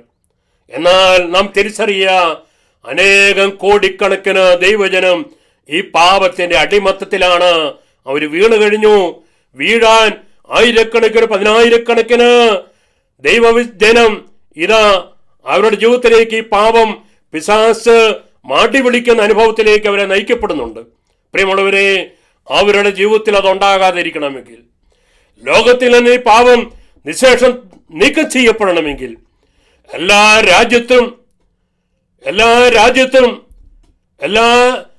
രാജ്യങ്ങളിലും ഇത് നിയമവിധേയമായ ഈ അബോർഷൻ എന്ന പാപത്തിന്റെ മേഖല, അത് ആ നിയമങ്ങൾ എഴുതിത്തള്ളുവാൻ, അത് പിൻവലിപ്പിക്കപ്പെടുവാൻ, ജീവനെ സംരക്ഷിക്കുന്ന നിയമങ്ങൾ എല്ലായിടത്തും ഉണ്ടാകുവാൻ വേണ്ടി ഞാനും നിങ്ങളും എന്താണ് ചെയ്യേണ്ടത് എന്ന് ദൈവത്തിന്റെ പരിശുദ്ധാത്മാവ് നമുക്ക് വെളിപ്പെടുത്തി തരുവാൻ ആഗ്രഹിക്കുക. പ്രിയമുള്ളവരെ, എനിക്കും നിങ്ങൾക്കും ദൈവം ഒരു വലിയ ദൗത്യം തരികയാണ്. എനിക്കും നിങ്ങൾക്കും ദൈവം വലിയൊരു ദൗത്യം നമ്മളെ ദൈവം ഏൽപ്പിച്ചിരിക്കുകയാണ്. നാം ജീവന്റെ കൃപയ്ക്ക് വേണ്ടി, ജീവന് വേണ്ടി വാദിക്കുന്നവരായി, ജീവന് വേണ്ടി നിലനിൽക്കുന്നവരായി മാറണം എന്ന് ദൈവത്തിന്റെ ആത്മാവ് നമ്മളോട് ആവശ്യപ്പെടുകയാണ്. ഇന്നു മുതൽ നാം ഓരോരുത്തരും ഓരോ ഗർഭസ്ഥ ശിശുവിൻ്റെയും കാവൽക്കാരനായിരിക്കുവാൻ, സംരക്ഷകനായിരിക്കുവാൻ ദൈവം നമ്മെ വ്യക്തിപരമായി വിളിക്കുകയാണ്. സുഭാഷിതത്തിന്റെ പുസ്തകം 24-ാം അധ്യായം 11 മുതൽ 12 വരെ തിരുവചനങ്ങൾ. കൊലയ്ക്ക് കൊണ്ടുപോകുന്നവരെ മോചിപ്പിക്കുക, കൊലക്കളത്തിലേക്ക് വലിച്ചിഴക്കപ്പെടുന്നവരെ രക്ഷപ്പെടുത്തുക. ഞാനിത് അറിഞ്ഞില്ല എന്ന് നീ പറഞ്ഞാൽ നിന്റെ ഹൃദയത്തെ തൂക്കി നോക്കുന്നവൻ സത്യം ഗ്രഹിക്കുന്നില്ലേ? ഈ വചനം നമ്മുടെ ആത്മാവിനോട് ദൈവം സംസാരിക്കുക. എന്താണ് ഈ വചനം നമ്മുടെ ആത്മാവിനോട് ദൈവം സംസാരിക്കുക? കൊലയ്ക്ക് കൊണ്ടുപോകുന്നവരെ മോചിപ്പിക്കുക, കൊലക്കളത്തിലേക്ക് വലിച്ചിഴക്കപ്പെടുന്നവരെ രക്ഷപ്പെടുത്തുക. ഞാനിത് അറിഞ്ഞില്ല എന്ന് നീ പറഞ്ഞാൽ തന്നെ ഹൃദയത്തെ തൂക്കി നോക്കുന്നവൻ സത്യം ഗ്രഹിക്കുന്നില്ലേ? പ്രിയമുള്ളവരെ, എസെക്കിയേലിന്റെ പുസ്തകത്തില് 33-ാം അധ്യായം 7 മുതൽ 8 വരെ തിരുവചനങ്ങൾ. മനുഷ്യപുത്ര, ഇസ്രായേൽ ഭവനത്തിന്റെ കാവൽക്കാരനായി ഞാൻ നിന്നെ നിയമിച്ചിരിക്കുന്നു. എന്റെ നാവിൽ നിന്ന് വചനം കേൾക്കുമ്പോൾ നീ എന്റെ താക്കീത് അവരെ അറിയിക്കണം. ഞാൻ ദുഷ്ടനോട്, ദുഷ്ട, നീ തീർച്ചയായും മരിക്കുമെന്ന് പറയുകയും അവൻ തന്റെ മാർഗത്തിൽ നിന്ന് പിന്തിരികുകയും നീ മുന്നറിയിപ്പ് നൽകാതിരിക്കുകയും ചെയ്താൽ അവൻ തന്റെ ദുഷ്പ്രവൃത്തിയിൽ തന്നെ മരിക്കും. എന്നാൽ അവരുടെ രക്തത്തിന് ഞാൻ നിന്നോട് കണക്ക് ചോദിക്കും. പ്രിയമുള്ളവരെ, യാക്കോബിന്റെ ലേഖനം അധ്യായം 5 വചനം 19-20. എന്റെ സഹോദരരെ, നിങ്ങളിലൊരാൾ സത്യത്തിൽ നിന്ന് വ്യതിചലിക്കുകയും അവനെ വേറൊരാൾ തിരിച്ചു കൊണ്ടുവരികയും ചെയ്യുന്നുവെങ്കിൽ പാപിയെ തെറ്റായ മാർഗത്തിൽ നിന്ന് പിന്തിരിക്കുന്നവൻ തൻ്റെ ആത്മാവിനെ മരണത്തിൽ നിന്ന് രക്ഷിക്കുകയും തൻ്റെ നിരവധിയായ പാപങ്ങൾ തുടച്ചു മാറ്റുകയും ചെയ്യുന്നുവെന്ന് നിങ്ങൾ അറിഞ്ഞുകൊള്ളുവിൻ. അപ്പോൾ വലിയൊരു പ്രോമിസ് വാഗ്ദാനം ദൈവത്തിൻ്റെ ആത്മാവ് നമുക്ക് വെളിപ്പെടുത്തി തരികയാണ്. പ്രിയമുള്ളവരെ, സുഭാഷിതം 31-ാം അധ്യായം 8-ാം തിരുവചനം നമുക്ക് വെളിപ്പെടുത്തി തരികയാണ്, മൂകരും അനാഥരുമായവരുടെ അവകാശങ്ങൾക്ക് വേണ്ടി ശബ്ദമുയർത്തുക. അപ്പോൾ വലിയൊരു ആത്മീയ അഭിഷേകം, വലിയൊരു ആത്മീയ ദൗത്യം ദൈവം നമുക്ക് നൽകുകയാണ്. ഈ ഗർഭസ്ഥ ശിശുക്കൾക്ക് വേണ്ടി നിലകൊള്ളുന്നവരായി മാറുക, വാദിക്കുന്നവരായി മാറുക, അവർക്ക് വേണ്ടി തമ്പുരാന്റെ മുമ്പിൽ നിലവിളിച്ച് ഈ മാരക പാപം ലോകത്തിൽ നിന്ന് നീക്കം ചെയ്യപ്പെടുവാൻ വേണ്ടി ദൈവസന്നിധിയിൽ പ്രാർത്ഥിക്കുന്നവരായിട്ട് മാറുവാൻ. പ്രിയമുള്ളവരെ, നാം തമ്പുരാന്റെ മുമ്പിൽ ഏറ്റവും കൂടുതലായി പ്രാർത്ഥിക്കേണ്ട വളരെ പ്രധാനപ്പെട്ട ഒരു പാപത്തിൻ്റെ മേഖലയാണിത്. അബോർഷൻ നടത്തുന്നവർക്ക് വേണ്ടി നമ്മൾ പ്രാർത്ഥിക്കണം. മരിച്ചുപോയ നിഷ്കളങ്കരായ ഈ കുഞ്ഞുങ്ങൾക്ക് വേണ്ടി നാം ദൈവസന്നിധിയിൽ പ്രാർത്ഥിക്കണം. ഇത് ചെയ്ത ഡോക്ടർമാർക്ക് വേണ്ടി നമ്മൾ പ്രാർത്ഥിക്കണം. ഡോക്ടറെ സഹായിച്ച വ്യക്തികൾക്ക് വേണ്ടി നമ്മൾ പ്രാർത്ഥിക്കണം. അബോർഷൻ ചെയ്യാൻ പ്രേരണ കൊടുത്ത ജീവിത പങ്കാളി അല്ലെങ്കിൽ മറ്റുള്ളവർ ആരൊക്കെയാണോ പ്രേരണ കൊടുത്തത് അവർക്ക് വേണ്ടി നമ്മൾ പ്രാർത്ഥിക്കണം. പ്രിയമുള്ളവരെ, ഈ മേഖലയിൽ കർത്താവ് നമ്മളെ വിളിക്കുകയാണ് അനുതാപത്തിൻ്റെ കൃപയിലേക്ക് കടന്നു വരിക. ഇത് ചെയ്ത ഓരോ ഡോക്ടർമാരും അനുദപിക്കണം. ഇതിന് കൂട്ടുനിന്ന ഓരോ മെഡിക്കൽ സ്റ്റാഫും അനുദപിക്കണം. ഇതിന് പ്രേരണ കൊടുത്ത ഓരോ വ്യക്തിയും ദൈവസന്നിധിയിൽ അനുദപിക്കണം. ഇത് ചെയ്ത ഓരോ അമ്മമാരും ദൈവസന്നിധിയിൽ അനുദപിക്കണമെന്ന് ദൈവത്തിൻ്റെ പരിശുദ്ധാത്മാവ് നമുക്ക് വെളിപ്പെടുത്തി തരുവാൻ ആഗ്രഹിക്കുകയാണ്. പ്രിയമുള്ളവരെ, പാപത്തെ ദൈവം വെറുക്കും, പാപിയെ ദൈവം സ്നേഹിക്കും. നീ കൊടും ക്രൂരത ചെയ്തിട്ടുണ്ടായിരിക്കും, നീ കൊടും ക്രൂരതയ്ക്കിടയായി തീർന്നിട്ടുണ്ടായിരിക്കാം. എന്നാൽ ദൈവസന്നിധിയിൽ നീ അനുദപിച്ച് കർത്താവെ തെറ്റിപ്പോയി എന്ന് ഏറ്റുപറഞ്ഞ് തമ്പുരാൻ്റെ മുമ്പിൽ ഈ പാപങ്ങൾ ഏറ്റുപറയാൻ നീ തയ്യാറാകുന്നുവെങ്കിൽ ഇന്നും കരുണാമയനായ കർത്താവ് നിൻ്റെ പാപങ്ങളെ ക്ഷമിക്കുവാനായിട്ട് തയ്യാറാണ്. എന്നിട്ട് നീ നിൻ്റെ ആയുസ്സുള്ളിടത്തോളം കാലം ഈ ജീവൻ്റെ കാവൽക്കാരനായിട്ട് നീ മാറണം. ഈ അബോർഷന് വേണ്ടി നീ നിലനിൽക്കണം. ജീവനെ സംരക്ഷിക്കാൻ നീ നടപടിയെടുക്കണം. ജീവന് വേണ്ടി നീ വാദിക്കണം. ഇത് ഇങ്ങനെ ചെയ്യുന്ന അനേകം കോടി ജനങ്ങൾക്ക് വേണ്ടി തമ്പുരാൻ്റെ മുമ്പിൽ കണ്ണീരും കയ്യുമായിട്ട് നീ പ്രാർത്ഥിക്കണം. പ്രിയമുള്ളവരെ, കത്തോലിക്ക സഭയിൽ ഒരു വ്യക്തി അബോർഷൻ ചെയ്തു കഴിഞ്ഞാൽ ആ വ്യക്തിയുടെ പാപങ്ങൾ മോചിക്കുവാൻ സാധാരണ ഒരു വൈദികന് അധികാരം സഭ കൊടുത്തിട്ടില്ല. അതിനുള്ള അധികാരം കൊടുത്തിരിക്കുന്നത് സഭയിലെ ആ രൂപതയിലെ മെത്രാനാണ്. ആ മെത്രാനാണ് അബോർഷൻ ചെയ്യപ്പെട്ട വ്യക്തിയുടെ പാപത്തിന് മോചനം കൊടുക്കുവാൻ സഭ അധികാരപ്പെടുത്തിയിരിക്കുന്നത്. എന്നാൽ ചില സന്ദർഭങ്ങളിൽ ഈ പ്രത്യേക അധികാരം ചില വൈദികർക്ക് സഭയിലൂടെ മെത്രാന്മാർ പങ്കുവെച്ചു കൊടുക്കാറുണ്ട്. എന്താണ് സഭയിൽ ഇതിലൂടെ ദൈവത്തിൻ്റെ ആത്മാവ് നമുക്ക് വെളിപ്പെടുത്തി തരിക? കാരണം ഈ പാപം അത്രമാത്രം ഗൗരവമുള്ള പാപമാണ് എന്ന് ദൈവത്തിൻ്റെ ആത്മാവ് നമുക്ക് വെളിപ്പെടുത്തി തരികയാണ്. പ്രിയമുള്ളവരെ, നമുക്ക് അനുദപിക്കാം. ഈ പാപം തമ്പുരാന്റെ മുമ്പിൽ നമുക്ക് ഏറ്റുപറയാം. നമുക്ക് അനുദപിക്കാം. ഈ പാപത്തിനെതിരെ പ്രവർത്തിക്കുന്ന വ്യക്തികളായി മാറുവാനുള്ള ഉന്നതമായ അഭിഷേക ദൈവത്തിൻ്റെ പരിശുദ്ധാത്മാവ് നമുക്ക് വെളിപ്പെടുത്തി തരികയാണ്. കർത്താവ് ഈ ലോകത്തിലേക്ക് കടന്നു വന്നത് ലൂക്കായുടെ സുവിശേഷം അധ്യായം 5:32 ഞാൻ വന്നിരിക്കുന്നത് പാപികളെ പശ്ചാത്താപത്തിലേക്ക് ക്ഷണിക്കുവാനാണ്. നീ അബോർഷൻ ചെയ്യുവാനായിട്ട് ഇടയായിട്ടുണ്ടായിരിക്കാം, അതിനെ കൂട്ടുനിന്നിട്ടുണ്ടായിരിക്കാം, അത് ചെയ്തിട്ടുണ്ടായിരിക്കാം, അതിനെ പ്രേരിപ്പിച്ചിട്ടുണ്ടായിരിക്കാം, അതിനെ സഹായിച്ചിട്ടുണ്ടായിരിക്കാം. പക്ഷേ കർത്താവ് നമ്മളെ വിളിക്കുകയാണ് ആ പാപത്തെ ഓർത്ത് അനുദപിക്കുവാൻ, ആ പാപം കർത്താവിൻ്റെ മുമ്പിൽ ഏറ്റുപറയുവാൻ. ലേവ്യരുടെ പുസ്തകം അധ്യായം 26 വചനം 40 മുതൽ 41 വരെ തിരുവചനങ്ങൾ. അവർ എന്നോട് കാണിച്ച അവിശ്വസ്തതയും എനിക്കെതിരായി പ്രവർത്തിച്ച തിന്മകളും ഏറ്റുപറയട്ടെ. അവരെന്നോട് കാണിച്ച അവിശ്വസ്തതയും എനിക്കെതിരായി പ്രവർത്തിച്ച തിന്മകളും ഏറ്റുപറയട്ടെ. മിക്കായുടെ പുസ്തകം 7-ാം അധ്യായം 19-ാം തിരുവചനം.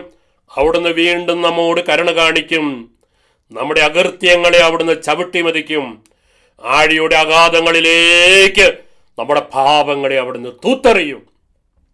ഈ പാപത്തെ ഓർത്ത് നീ അനുദപിച്ച് ഇന്ന് തന്നെ തീരുമാനമെടുക്കുക. ദൈവത്തിൻ്റെ പ്രതിപുരുഷനായ വൈദികൻ്റെ അടുത്ത് ഈ പാപങ്ങൾ ഞാൻ ഏറ്റുപറഞ്ഞ് ഈ പാപത്തിൽ നിന്ന് മോചനം പ്രാപിക്കാൻ തീരുമാനമെടുക്കുമെന്ന് പറയുന്നുവെങ്കിൽ നിങ്ങളുടെ പാപങ്ങളെ അവിടെ നാഴിയുടെ ആഴങ്ങളിലേക്ക് തൂത്തെറിയുമെന്ന് ദൈവത്തിൻ്റെ വചനം നമുക്ക് ഉറപ്പ് നൽകുകയാണ്. പ്രിയമുള്ളവരെ, യെശയ്യാ പ്രവാചകന്റെ പുസ്തകത്തിൽ 1-ാം അധ്യായം 18 മുതൽ 19 വരെയുള്ള തിരുവചനങ്ങൾ ദൈവം നമ്മെ വിളിക്കുകയാണ്. കർത്താവ് അരുളി ചെയ്യുന്നു, വരുവിൻ നമുക്ക് രമ്യപ്പെടാം. നിങ്ങളുടെ പാപങ്ങൾ കടും ചുമപ്പാണെങ്കിലും അവ മഞ്ഞുപോലെ വെണ്മയുള്ളതായിത്തീരും. എത്ര കുഞ്ഞുങ്ങളെ വധിച്ചതാണേലും കുഞ്ഞുങ്ങളെ അബോർട്ട് ചെയ്യപ്പെട്ടതാണേലും പ്രിയമുള്ളവരെ, നിഷ്കളങ്കരായ കുഞ്ഞുങ്ങളെ കൊന്നതാണെങ്കിലും ഈശോ പറയുകയാണ്, നിങ്ങളുടെ പാപങ്ങൾ കടും ചുവപ്പാണെങ്കിലും അവ മഞ്ഞുപോലെ വെണ്മയുള്ളതായിത്തീരും. അവ രക്തവർണ്ണമെങ്കിലും കമ്പിളി പോലെ വെളുക്കും. പ്രിയമുള്ളവരെ, യെരമ്യാ പ്രവാചകന്റെ പുസ്തകം 31-ാം അധ്യായം 34-ാം തിരുവചനം വെളിപ്പെടുത്തി തരികയാണ്, അവരുടെ പാപം ഞാൻ ഇനി ഒരു നാളും എൻ്റെ മനസ്സിൽ വയ്ക്കുകയില്ല. അനുദപിക്കുന്ന ഒരു പാപിക്ക്, ഗർഭചിത്രം നടത്തിയ അബോർഷൻ നടത്തിയ ഒരു വ്യക്തിക്ക്, അതിന് കൂട്ടുനിന്ന ഒരു വ്യക്തിക്ക്, അത് നടത്തിയ ഒരു ഡോക്ടർക്ക് കർത്താവിൻ്റെ വചനം നമുക്ക് ഉറപ്പ് തരികയാണ്, അനുദപിക്കുന്ന ആ വ്യക്തിക്ക്, അനുദപിക്കുന്ന ആ പാപിക്ക് അവരുടെ പാപം ഞാൻ ഒരു നാളും എൻ്റെ മനസ്സിൽ വയ്ക്കുകയില്ല എന്ന് കർത്താവ് നമുക്ക് വാഗ്ദാനം ചെയ്യുകയാണ്. പ്രിയമുള്ളവരെ, നമുക്ക് പ്രാർത്ഥിക്കാം. ദൈവസന്നിധിയിൽ നമുക്ക് പ്രാർത്ഥിക്കാം. നാം ഈ സമയം പ്രാർത്ഥിക്കുമ്പോൾ പ്രത്യേകമായിട്ട് അബോർഷൻ ചെയ്യുവാനായിട്ട് ഇടയായിത്തീർന്ന അമ്മമാർ, അവർക്ക് അവരെ പ്രത്യേകമായിട്ട് സമർപ്പിച്ച് ഈ സമയം പ്രാർത്ഥിക്കുകയാണ്. കാരണം അവർ 2 രീതിയിൽ 3 രീതിയിൽ അവർ പീഡ അനുഭവിക്കുന്നുണ്ട്. ഒന്ന്, ആത്മാവിൻ്റെ രീതിയിൽ ഈ പാപം വലിയൊരു ബന്ധനമായിട്ട് അവരെ വേട്ടയാടുന്നുണ്ട്. 2, ഈ ഒരു പാപം അവരെ മാനസികമായി തകർത്ത് കളഞ്ഞു. 3, ഈ ഒരു പാപം അവരെ ശാരീരികമായി തകർത്ത് കളഞ്ഞു. പ്രിയമുള്ളവരെ, ശാരീരികമായി എങ്ങനെയാണ് അസ്വസ്ഥത ഉണ്ടാകുക, എങ്ങനെയാണ് തകർത്ത് കളഞ്ഞത്? ഒരുപക്ഷെ ഗർഭചിത്രം വന്ന് ആ ഒരു പാവം ചെയ്യാനിടയായതിൻ്റെ പേരിൽ ഗർഭപാത്രത്തിൽ വീണ്ടും രക്തസ്രാവം ഉണ്ടാകുന്നു. ഗർഭപാത്രത്തിലെ പഴുപ്പ്, ഗർഭപാത്രത്തിലെ തുളവീഴൽ, ഗർഭപാത്രം നീക്കം ചെയ്യേണ്ടി വരൽ, അണ്ടവാഹിനി കുടലിൽ ഗർഭവന്ധ്യത, ഭാവിയിൽ ഗർഭ അലസൽ, ചാവിള്ളയെ പ്രസവിക്കാനുള്ള സാധ്യത, ഭാവിയിൽ വന്ധ്യത, ആർത്തവ ക്രമക്കേടുകൾ, നടുവ് വേദന, ഗർഭപാത്രം താഴുക, അമിത രക്തസ്രാവം, ഇവയെല്ലാം കർത്താവിൻ്റെ തിരുമുമ്പിൽ നമുക്ക് സമർപ്പിച്ച് പ്രാർത്ഥിക്കും. പ്രിയമുള്ളവരെ, മാനസികമായ മേഖല ഈ ഒരു പാപം വഴി കുറ്റബോധം വേട്ടയാടുന്നു, അപകർഷതാബോധം വേട്ടയാടുന്നു, നിസ്സഹായത വേട്ടയാടുന്നു, അമിതമായ കോപം വേട്ടയാടുന്നു, ആത്മഹത്യാ പ്രവണത വേട്ടയാടുന്നു, സമൂഹത്തിൽ നിന്ന് പിൻവാങ്ങുവാനുള്ള പ്രവണത, പേടി സ്വപ്നങ്ങൾ, കുട്ടികളെ കാണുമ്പോൾ കൊന്ന കുട്ടിയുടെ ഓർമ്മ വേട്ടയാടുന്നു, ലൈംഗിക കാര്യങ്ങളിൽ മടുപ്പ്, മരവിപ്പ്, ലൈംഗികതയിൽ കുറ്റബോധം, സ്വയം ക്ഷമിക്കാൻ പറ്റാത്ത അവസ്ഥ. പ്രിയമുള്ളവരെ, ഈ മേഖലകളെല്ലാം കർത്താവിൻ്റെ തിരുമുമ്പിലേക്ക് നമുക്ക് സമർപ്പിച്ചുകൊണ്ട് പ്രാർത്ഥിക്കാം. നമുക്കൊരു നിമിഷം കണ്ണുകൾ അടയ്ക്കാം. കർത്താവിൻ്റെ കരങ്ങളിലേക്ക് ഈ സമയം തിരുവചനം കേട്ടുകൊണ്ടിരിക്കുന്ന എല്ലാ മക്കളെയും സമർപ്പിച്ചുകൊണ്ട് പ്രാർത്ഥിക്കും. കർത്താവേ, കഴിഞ്ഞ നിമിഷങ്ങളിലൂടെ ഒരു വലിയ മാരകപാപത്തിൻ്റെ ഗൗരവതലങ്ങളെ അങ്ങയുടെ ആത്മാവ് ഞങ്ങൾക്ക് വെളിപ്പെടുത്തി തരികയായിരുന്നല്ലോ.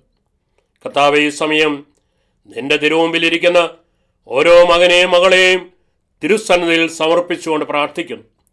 പ്രത്യേകിച്ച് കർത്താവേ, അബോർഷനിലൂടെ കടന്നു പോകാനായിട്ട് ഇടയായ എല്ലാ അമ്മമാരെയും, അതിന് കൂട്ടുനിന്ന ഭർത്താക്കന്മാരെയും, അതിനെ പ്രേരിപ്പിച്ച വ്യക്തികളെയും, അത് ചെയ്ത ഡോക്ടർമാരെയും, അതുമായിട്ട് ബന്ധപ്പെട്ട് നിൽക്കുന്ന എല്ലാ വ്യക്തികളെയും തിരുമുമ്പിലേക്ക് സമർപ്പിച്ചുകൊണ്ട് പ്രാർത്ഥിക്കുന്നു.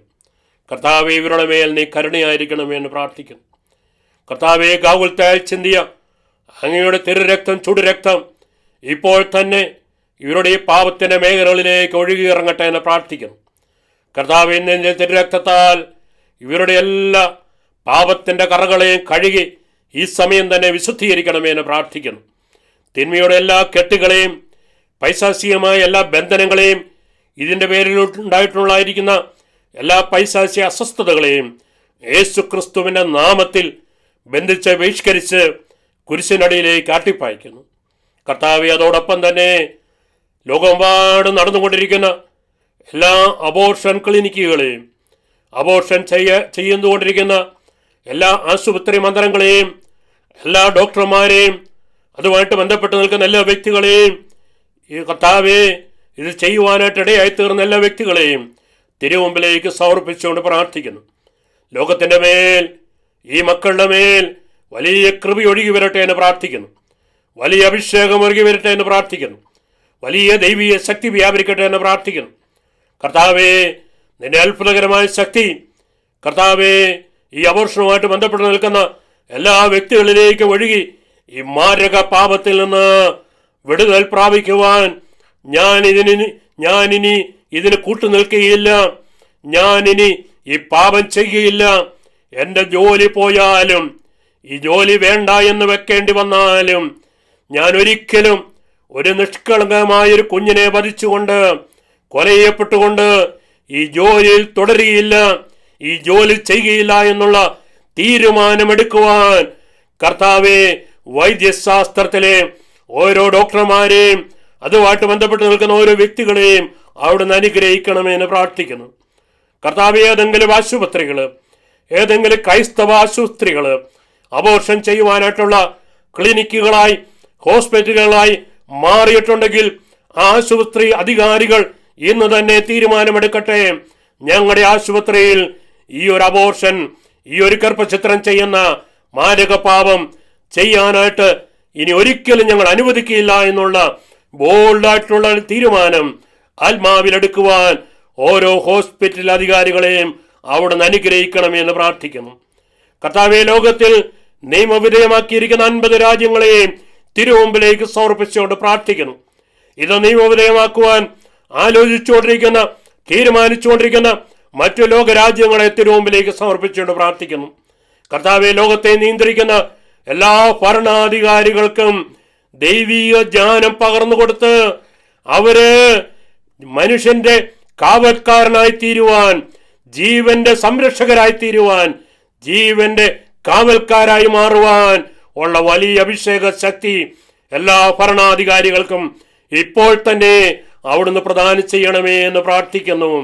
പരിശുദ്ധ അമ്മേ, ഈ വലിയ നിയോഗത്തിന് വേണ്ടി തമ്പുരാന് മുമ്പിൽ മധ്യസ്ഥം വഹിച്ച് പ്രാർത്ഥിക്കണമേ. പിതാവേ സ്തോത്രം, യേശുവേ സ്തോത്രം, യേശുവേ നന്ദി. കർത്താവേ സ്തോത്രം, കർത്താവേ നന്ദി. പിതാവേ സ്തോത്രം, പിതാവേ നന്ദി. എല്ലാ പ്രാർത്ഥനകളും പിതാവേ യേശുവിൻ്റെ നാമത്തിൽ പരിശുദ്ധ അമ്മയോട് ചേർത്ത് പിതാവേ ഞങ്ങളുടെ തിരുമുമ്പിൽ ഞങ്ങൾ സമർപ്പിക്കുന്നു. നിത്യം പിതാവും പുത്രനും പരിശുദ്ധാത്മാവുമായ സർവേശ്വര, amen. Praise the lord. Hallelujah, hallelujah. Praise the lord. തമ്പുരാൻ നിങ്ങളെ ഓരോരുത്തരെയും അനുഗ്രഹിക്കട്ടെ. ഹല്ലേലൂയ. Praise the Lord.